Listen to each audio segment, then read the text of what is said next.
오늘 하나님께서 우리에게 주시는 열왕기상 18장 41절에서 46절까지의 말씀을 한 목소리로 함께 봉독하시겠습니다. 엘리야가 아합에게 이르되 올라가서 먹고 마시소서, 큰 빗소리가 있나이다. 아합이 먹고 마시러 올라가니라. 엘리야가 갈멜산 꼭대기로 올라가서 땅에 꿇어 엎드려 그의 얼굴을 무릎 사이에 넣고 그의 사환에게 이르되 올라가 바다 쪽을 바라보라. 그가 올라가 바라보고 말하되 아무것도 없나이다. 이르되 7번까지 다시 가라. 7번째 이르러서는 그가 말하되 바다에서 사람의 손만한 작은 구름이 일어나나이다. 이르되 올라가 아합에게 말하기를 비에 막히지 아니하도록 마차를 갖추고 내려가소서 하라 하니라. 조금 후에 구름과 바람이 일어나서 하늘이 캄캄해지며 큰 비가 내리는지라. 아합이 마차를 타고 이스라엘로 가니 여호와의 능력이 엘리야에게 임하매 그가 허리를 동이고 이스라엘로 들어가는 곳까지 아합 앞에서 달려갔더라. 아멘. 우리 예배가 얼마나 중요한지 여러분들 이걸 아셔야 됩니다. 오늘 모이신 여러분들은 대부분 이 중요성을 아시고 하나님의 부르심을 따라 이곳에 오셨을 줄로 저는 믿습니다. 여러분, 하나님 나라에서 예배는 생명줄과 같습니다. 생명줄. 야고보 4장 23절에는 말씀에 우리 예수님 말씀했어요. 예배하는 자들을 찾으신다, 이렇게 말씀했어요. 마귀가 만약 여러분의 예배를 멈출 수 있다면 여러분 인생에서 무엇이든지 손댈 수 있게 됩니다. 왜냐하면 예배가 무너지면 모든 것이 무너질 것이기 때문입니다. 그러나 예배가 회복되면 다른 모든 것도 회복이 됩니다.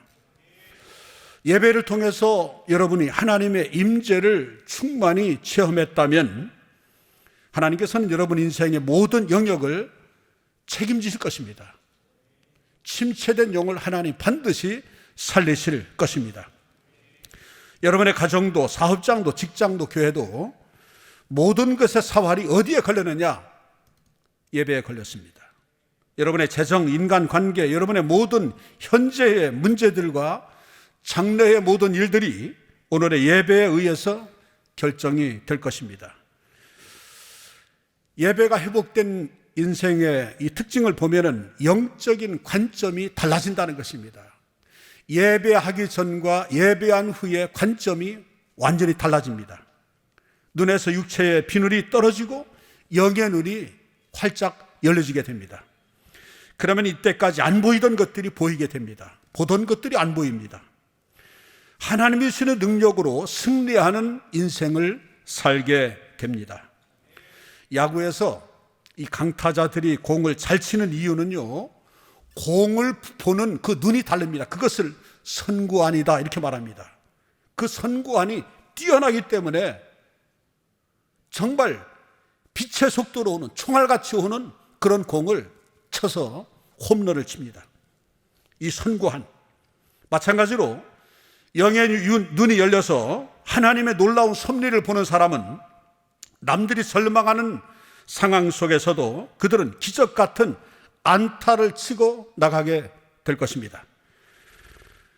하나님을 바라보는 사람은 현실의 두려움을 넘어서 하나님의 관점에서 세상을 보게 됩니다.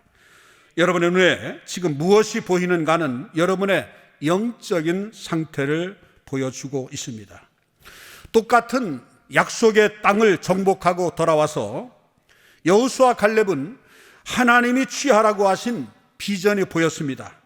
그러나 나머지 부정적인 열 정탐꾼에게는 아낙 산손만, 아낙 대장부들만 보였습니다. 그것도 아낙 자손의 거대함만 집중적으로 보였습니다. 그래서 자신들은 아낙 자손에 비하면 메뚜기 떼와 같다라고 패배의식에 아주 가득 차게 되었습니다. 그 좋은 땅은, 약속의 땅을 보고 와서도 하나님의 약속은 안 보입니다. 아낙 자손만 보인다면 그것은 영적으로 심히 병든 상태입니다. 두려움이 마음에 가득한 채 보기 때문에 현실을 보는데 현실을 정확하게 보지 못하고 깜깜하게 보는 것입니다. 훨씬 더 부정적인 현실을 보고 있는 겁니다. 생각해 보세요. 아무리 안악 자손들이 대장부들이고 뭐 네피림이고 거인들이라 할지라도 어찌 그들과 비교해서 인간이 메뚜기와 같다, 메뚜기와 인간으로 이렇게 차이가 난다 이렇게 말했어요. 인간과 여러분 메뚜기가 여러분 차이가 이런 너무 심하지 않습니까? 현실을 훨씬 더 부정적으로 보는 것입니다. 크게 보여야 될 하나님이 작게 보이고 작은 안악 자손이 크게 보이는 것입니다. 여러분 문제가 큰 게 아닙니다. 예배가 작은 게 문제였습니다. 오늘 본문에 나온 엘리야와 그 사환도 관점의 차이입니다. 관점의 차이. 믿음이 큰 자와 믿음이 작은 자의 이 보는 게 달랐던 것입니다. 믿음이 작은 이 사환은 7번씩 갈멜산 이 정상으로 뛰어 올라갔다 내려옵니다. 하지만 아무것도 보지 못합니다. 엘리야는 그동안에 계속해서 무릎을 꿇고 머리를 무릎 사이에 놓고 기도합니다. 제가 머리를 무릎 사이에 놓고 기도하려고 하니까 도저히 안 됩니다. 엘리야가 얼마나 유언성이 있는지 얼마나 기도를 많이 했는지 모르지만은 아마 천국 가서 엘리야에게 한번 그것 좀 시범으로 보여달라 하고 싶을 정도로 그렇게 엘리야는 무릎 사이에 얼굴을 넣고 기도한 것입니다. 계속해서 꿇어 엎드려 기도하고 있었습니다. 사환은 올라갔다 내려올 때마다 거친 숨을 몰아쉬면서 아무것도 안 보여. 아무것도 보이지 않아요. 그렇지요. 육의 눈으로 보니까 아무것도 안 보인다는 절망적인 말만 계속해서 엘리야에게 전하고 있습니다. 믿음 없는 사람은 항상 현상적인 것을 바라보면서 절망의 한숨만 숨가쁘게 내쉬면서 부정적인 말을, 그런 절망적인 말을 하는 것입니다. 그러나 엘리야는 포기하지 않습니다. 비를 주시겠다는 하나님의 약속을 꼭 붙잡고 하나님 앞에 기도합니다. 기도하고 또 기도했더니 사환이 7번째 보러 갔을 때 비로소 바다에서 사람의 손바닥만한 작은 구름이 일어나는 것이 보인다고 했습니다. 이 표현도 참 그런 것이 안악 자손이 메뚜기 비유와 똑같습니다. 사람의 손만한 작은 구름이 어디 있습니까? 저 지평선에 있는 이 구름이 사람의 손만 했다면 멀리서 그게 보였겠습니까? 없는 것보다 그나마 나은 구름이라고 생각했을 것입니다. 그러나 엘리야는 그렇지 않았습니다. 그 작은 손바닥만한 구름이 보인다라고 하는 말을 할 때 엘리야는 보는 관점이 달랐어요. 그 자리에서 벌떡 일어납니다. 일어나서 현실주의자들인 세상 사람들이 보기에는 손바닥만한 작은 구름이지만 영의 눈으로 보는 엘리야에게는 이건 엄청나게 다가올 폭포수의 시작이었던 것입니다. 폭우의 전조로 보았던 것입니다. 이것이 바로 영의 눈이 뜨임, 영적으로 보는 영적인 관점이 이렇게 육의 눈으로 보는 사환과 사뭇 달랐다는 것입니다.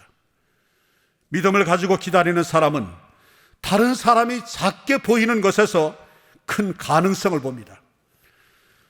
우리를 둘러싸고 있는 현재 이 세대에 지금 되어지는 그 모든 일은 정말 어둡고 암울합니다. 이사야 60장 2절을 한번 같이 읽어보실까요?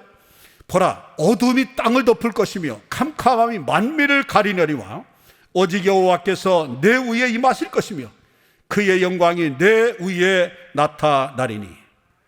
세상의 역사는 어둠이 땅을 덮는 것처럼 캄캄합니다. 캄캄함이 만민의 눈을 가리고 있다, 이렇게 말합니다. 하나님을 안 믿는 불신자의 눈은 아무리 똑똑한 사람들의 눈이라고 해도 절망적인 미래밖에 보이지 않습니다. 2021년 이제 금년 한 해도 한 달 남지 않았습니다. 채 남지 않았습니다. 이제 2022년도가 우리 앞에 도래하게 될 텐데 전망이 그리 밝지 않습니다. 세상적으로 볼 때 희망적이지 않습니다. 그러나 하나님의 사람은 말씀을 통해 세상 사람이 보지 못하는 하나님의 임재를 볼 수 있어야 합니다.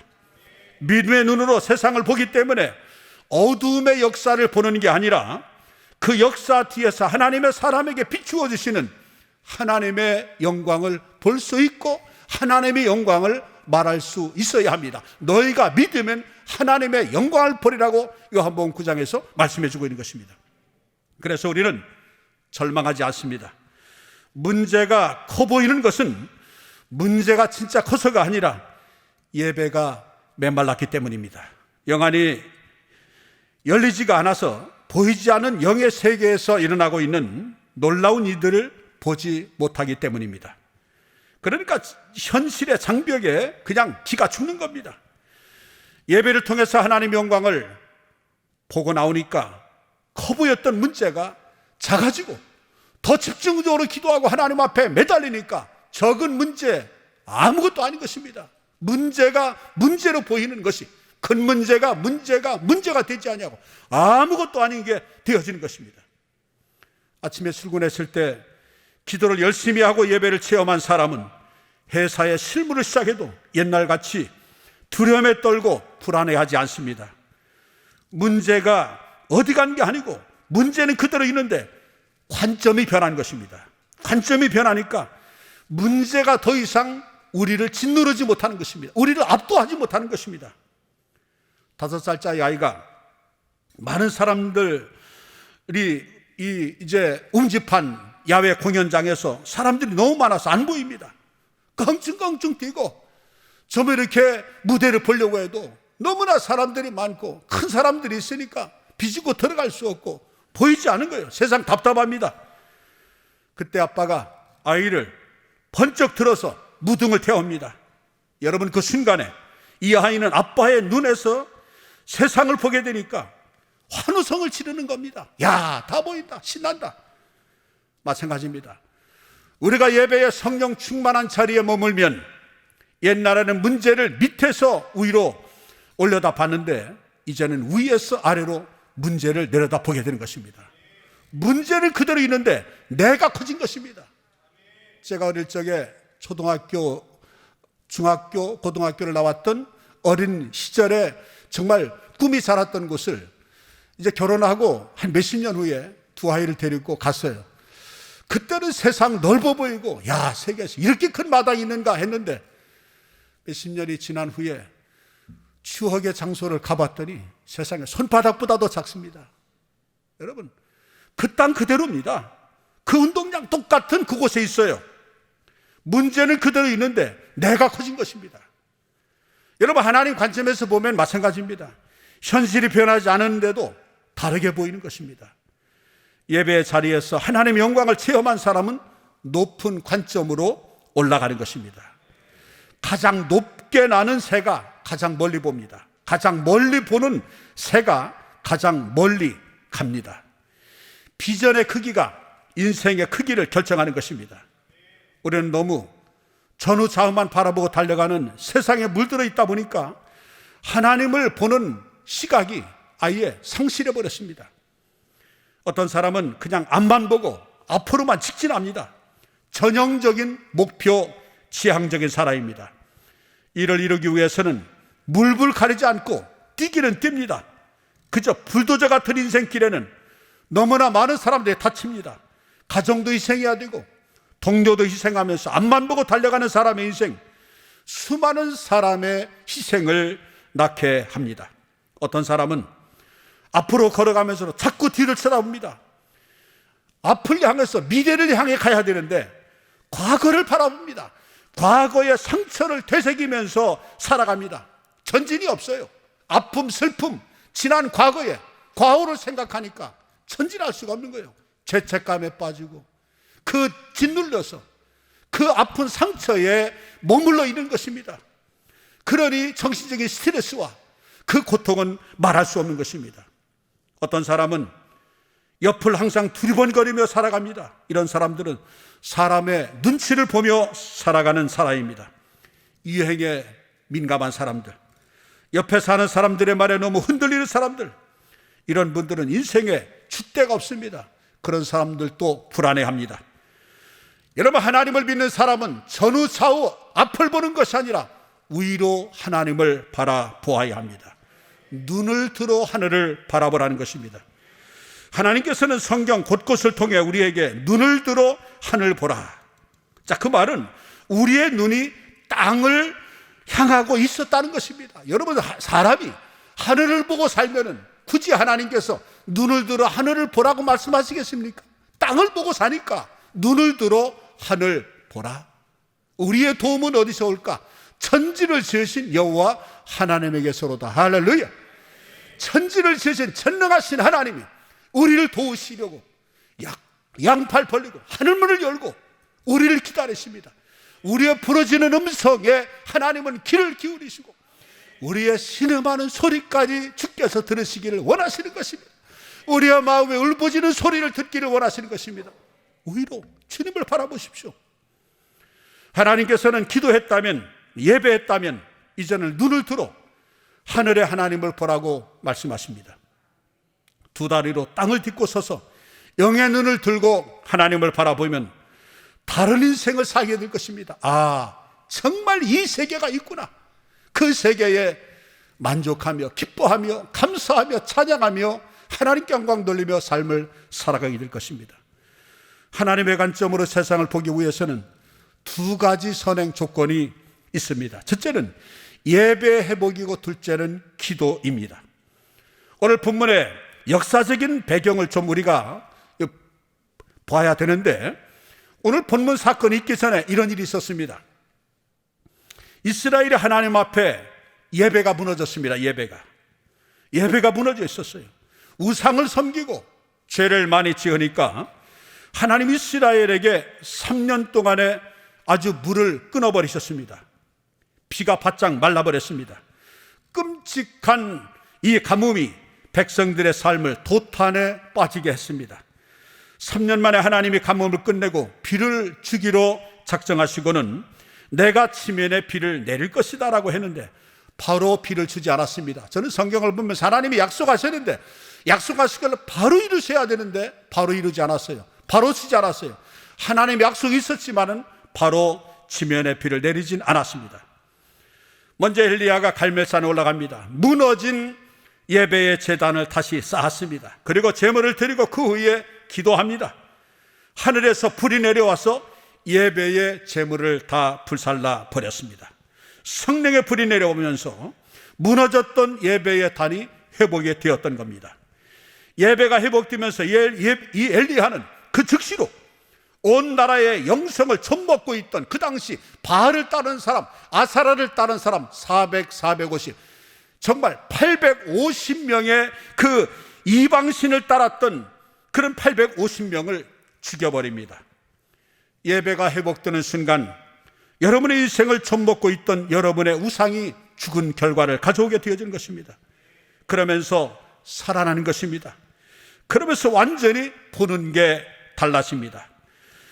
여러분이 세상에서 절망만 보이고 답답해 보이는 것은 죄의 눈을 가리우고 있기 때문입니다. 세상의 편견과 우상들이 여러분의 시야를 가리고 있으니까 계속 절망만 보이고 슬픔만 보이고 그래서 인생이 힘든 것입니다. 예배가 회복되면요, 여러분의 시야를 가리고 있던 죄악이 벗겨질 것입니다. 세상의 우상이 벗겨질 것이고 그때부터 여러분들이 보는 관점이 확연히 달라질 것입니다. 둘째는 기도하는 것입니다. 십자가 보혈로 은혜로 예배를 회복한 사람은 영의 눈을 가지게 됩니다. 그 길이 열리기 위해서는 기도해야 합니다. 오늘 41절의 말씀에 보면은요, 엘리야가 아합에게 이르되 올라가서 먹고 마시소서 큰 빗소리가 있나이다. 자, 엘리야는 기도하러 가기 전에 아합에게 먼저 먹고 마시라고 말합니다. 올 비를 미리 예견하고 축제를 준비하라 이 말입니다. 여러분, 아직 구름 한 점 끼지 않았는데 그렇게 예언하고 나서 엘리야는 바로 기도로 들어갑니다. 아직 눈에 보이는 비는 한 방울도 없었지만, 구름 한 점 없었지만은 엘리야는 아직 오지 않는 새벽을 보고 감사하고 있었던 것입니다. 저는 이것을 보면서 놀라운 사실을 깨닫습니다.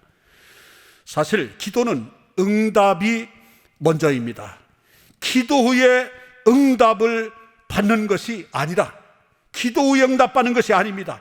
응답을 받은 후 기도해야 합니다. 엘리야는 갈멜산에 올라가서 비를 내려달라고 기도하기 전에 이미 응답을 받았습니다. 임응답을 받았습니다. 내가 비를 치면에 내리리라는 응답을 받은 후 아합을 찾아갔습니다. 응답을 받고 찾아갔기 때문에 그는 담대했습니다. 여러분, 다시 말씀드립니다. 여러분, 기도하기 전에 기도의 응답을 확신하고 가시기 바랍니다. 기도는 이미 하나님께서 역사하실 것이라는 것을 확신하고 가는 것입니다. 믿음의 눈으로 축복의 미래를 보는 것입니다. 기도하는 자에게는 남들이 듣지 못했던 큰 비의 소리가 미래로부터 들려오기 시작할 것입니다. 예레미야 33장 3절의 말씀 보면은 너는 내게 부르짖으라. 내가 내게 응답하였고 내가 알지 못하는 크고 비밀한 일을 내게 보이리라. 기도 응답은 영의 눈이 열리는 것으로부터 시작합니다. 저는 그래서 교회를 이끌고 가는 소위 이 목회자들 무엇보다도 보혈의 예배가 회복된 사람, 기도의 문이 뚫린 사람이어야 합니다. 영적인 눈이 열리지 아니하고는 예배가 회복되지 아니하는 영적인 관점을 갖지 아니하는 사람은 절대로 지도자, 리더가 돼서는 안 됩니다. 교회를 섬기고 하는 우리 장로님들도 마찬가지입니다. 교회에서 사람들을 영적으로 지도하는 셀장들, 교회학교 교사님들, 세상적인 능력보다 기도의 혈로가 뚫린 사람이어야 합니다. 예수의 보혈로 예배가 회복된 사람이어야 합니다. 그럼 보이는 게 다릅니다.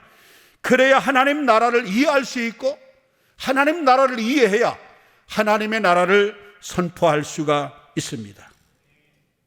그럼 보이는 게 다릅니다. 완전히 다릅니다. 보는 관점이 다르니까 영의 세계에서 영적인 일을 하게 되어지고 영적인 리더가 되어지고 아이들을 영적인 빛의 길로 아이들을 인도하여 줄 수 있는 것입니다. 마태복음 13장 11절의 말씀에 보면은 대답하여 이르시되 천국의 비밀을 아는 것이, 천국 하나님의 나라, 하나님의 나라의 비밀을 아는 것이 너희에게는 허락되었으나 그들에게는 아니 되었나니. 여러분, 여기에서 너희와 그들이 정확히 구별됩니다. 너희는 예수님의 보혈로 구원받은 하나님의 자녀들입니다. 여러분, 기도하는 하나님의 자녀들에게는 천국의 비밀이 보인다는 것입니다. 그러나 아무리 똑똑한 사람이라도 세상 사람에게는 그게 안 보인다는 것입니다. 여러분, 여러분의 예배를 깨끗하게 하십시오. 정결하게 하십시오. 바른 예배, 감격의 예배, 예배에 정말 이 도가니에 깊이에 빠져 보십시오. 여러분의 기도가 불같이 살아있게 하십시오. 그래야 여러분은 하나님의 역사를 볼 것이고 그 기적을 누리게 될 것입니다. 여러분, 여러분의 인생은 하나님 인도하고 계십니다. 마음의 경영은 사람에게 있어도 말하면 응답은 여호와께로 말미암는다고 했고, 사람이 마음으로 자기의 길을 걸어갈지라도 그 걸음을 인도하시는 하나님이시라고 그랬어요. 예레미야 10장 23절에 말씀하니까 인생의 길을 걸어가는 인생의 발걸음은 걸어가는 인생에 있지 아니하고 걷게 하시는 하나님의 손에 있다라고 말씀했습니다. 여러분, 나의 걸음도 오직 걷게 하시는 하나님의 손에 있습니다. 현재 나의 삶을 조금씩 하나님이 완성시켜가고 있음을 여러분도 믿으십시오. 아직 최고의 것은 오지 않았어도 하나님을 믿고 오지 않은 새벽을 믿음의 눈으로 바라보고 기도하십시오.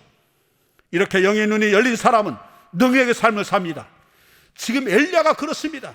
오늘 45절로 46절의 말씀이니까 조금 후에 구름과 바람이 일어나서 하늘이 캄캄해지며 큰 비가 내리는지라 아합이 마차를 타고 이스라엘로 가니 여호와의 능력이 엘리야에게 임하매 그가 허리를 동이고 이스라엘로 들어가는 곳까지 아합 앞에서 달려갔더라.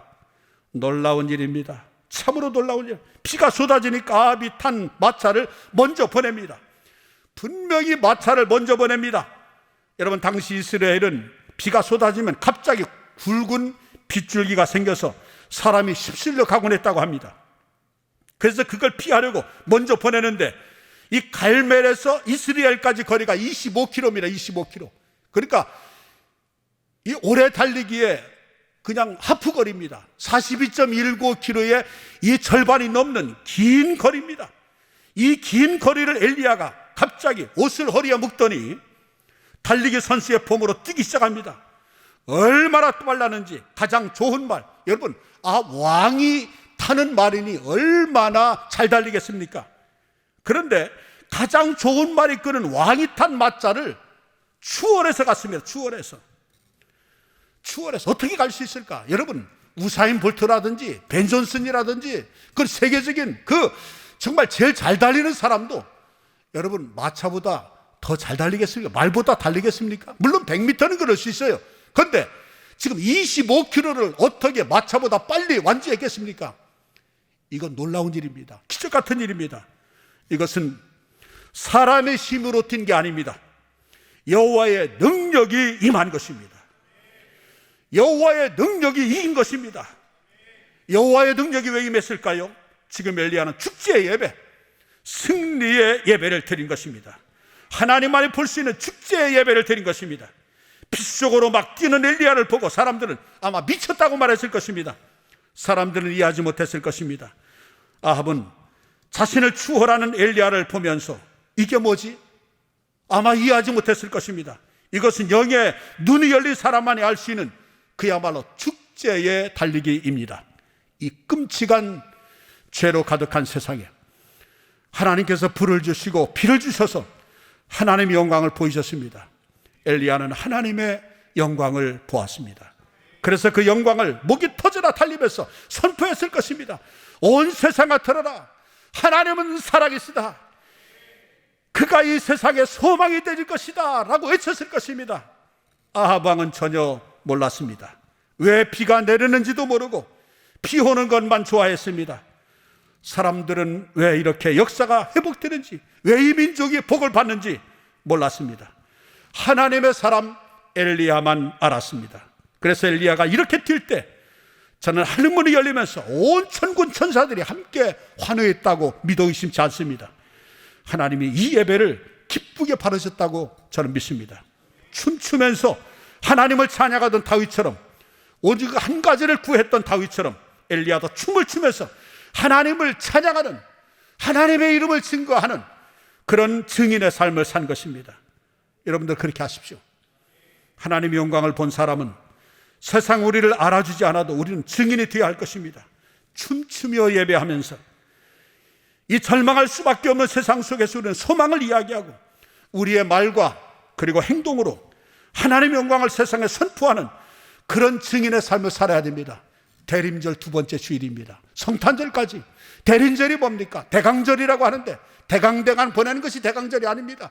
주님의 그 임하심을 기대하면서 설레이면서 왕으로 오신 예수, 육신의 몸으로 이 땅에 오셔서 육신을 입은 우리를 구원하시기 위해서 만왕의 왕이신 주님을 찬양하며 증인되어지며 다시 오실 주님을 기다리면서 고대하면서 예수 그리스도를 맞이할 그를 채비를 하면서 예수 그리스도를 증거하는 그런 삶을 살아가는 이 기간이 바로 대림절이고 대강절인 것입니다. 날마다 삶을 거룩한 예배와 기도로 채우고 하나님의 관점으로 세상을 보며 예수 그리스도의 증인된 아름다운 멋진 삶, 주님 앞에 섰을 때 결코 후회함이 없는 상급받는 우리 감사가 넘치는 게 온 성도들, 오늘 영상 실시간에 예배에 참여한 여러분들 되기를 주의 이름으로 축원합니다. 기도하겠습니다. 사랑의 하나님, 은혜 감사합니다. 우리의 영의 눈이 열려서 절망 같은 현실을 뛰어넘어 주님을 보게 하옵소서. 우리의 영의 눈이 열릴 때 전에 보이지 않던 하늘의 영광이 보일 것입니다. 하늘의 영광을 보는 자, 소망의 통로가 될 것입니다. 우리를 그렇게 사용하여 주옵소서. 이 시간 주님 앞에 감사 예물 드립니다. 드린 손길 위에 크신 은혜 내려주시고 이들의 가정과 사업과 인생이 하나님의 영광으로 가득하게 하옵소서. 예수님의 이름으로 기도합니다.